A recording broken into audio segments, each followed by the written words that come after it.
They're trying to change what our children think in the schools. What would you like to see happen?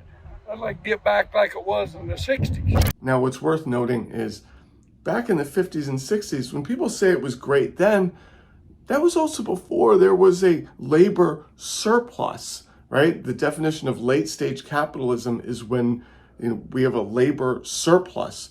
So things were good then. If you were a middle class family, a white middle class family, you could raise a family, send them to college, and live a very comfortable life off just a middle class income. That's gone away. We all know that. And my personal opinion is that conservatives, lack class consciousness.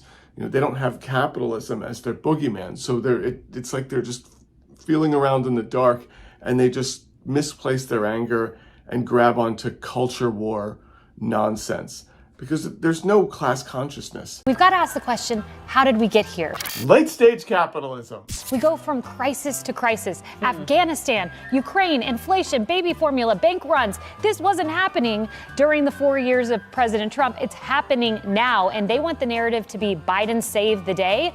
But the real narrative is Biden caused this, and but for the president of the United States, we would not be here. And the prior 4 years, Jake, was a deviation from what the Obama administration enjoyed for 8 years, which was a cozy in-bed relationship with Silicon Valley that Biden has simply resurrected, right? So we know that the largest donorship to the vice president, to the president, includes those Silicon Valley sort of tech moguls, and especially in including the regulation favor that they've enjoyed for those 8 years and now for these 4. So to your point, they created entirely this landscape of dependency, as well, I argue, culturally. Because the reason that the risk assessment team was looking the other way the entire time at SVB was because they were too busy with the woke distraction to the right. And that's why they weren't prepared, like in all industries, because of what this administration encourages. What this administration encourages? Lady, this is what capitalism encourages. These are systems built on what we have today. What are you talking about? It started last week with Silvergate Capital, a big player in the crypto industry. That market's recent collapse caused many of the bank's large customers to take out their money. Silvergate announced it would close its doors and sell whatever assets it had left. At the end of the week, those with large deposits in Silicon Valley Bank made big withdrawals based on fears SVB was running out of enough money to cover deposits. The fear fed on itself, and by Friday, the 16th largest bank in the nation could not keep up with the withdrawals and was seized by California regulators. Just 2 days later, New York state regulators shuttered Signature Bank, another victim of the crypto plunge. And instead of doing honest reporting, you have right-wing grifters like Fox News saying that this is the problem of woke culture.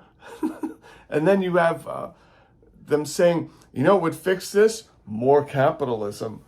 All the while demonizing progressives like Bernie Sanders. I hate this idea that it's somehow compassionate to have the kind of view that Bernie Sanders has.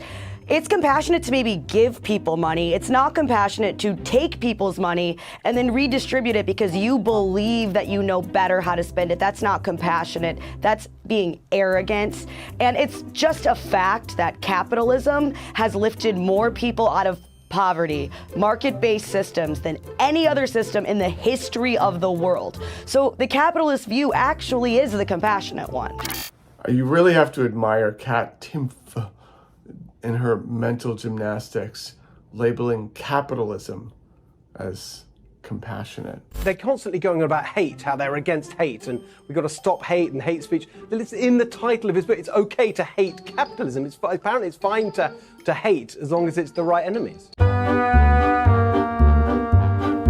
The conservatives' immediate reaction to SVB failure is that it was a result of the bank focusing too much on diversity, equity, and inclusion. Nothing about how mortgage-backed securities were purchased when interest rates were low and interest rates went up. These mortgage-backed securities were worthless. None of that. Capitalism is not working in the United States right now. It doesn't matter who the president is. Capitalism requires unlimited growth, constant growth, and is just going to blow up every 8 to 12 years. That's its function. So, to say like, what's this going on? Capitalism would work better with the other person, the other guy, the former guy, it's quite silly. Silicon Valley Bank failed because capitalism is failing. Recession is part of the capitalist economic system. It's as old as capitalism itself, 300-400 years if you count the beginning of capitalism in 17th and 18th century England. We have an agency here in the United States called the National Bureau of Economic Research, which actually keeps track of when the recessions occur, and their research shows that they've occurred on the average every 4 to 7 years, pretty much wherever capitalism has settled in. I initially was a little optimistic because when this happened, you had people on the far left and the far right actually sort of in agreement that the government should not bail out Silicon Valley Bank. And people on the far left made wonderful analysis of the mortgage-backed securities, interest rates.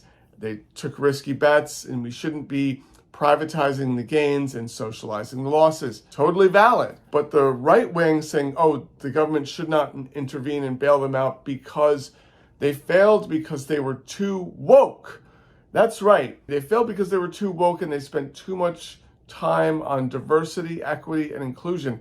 A lot of right-wing pundits said this. That was echoed across the far right-wing, alt-right spectrum. So, while they wanted the same thing, how they got there was a little weird. Fox News and other right-wing grifters want to jump to blame the government in all of this. That's sort of a right-wing thing to do. Whenever there's a problem with crony capitalism, private sector, the first thing they'll blame is the government. Well, if the free market was freer, then none of this would have happened, right?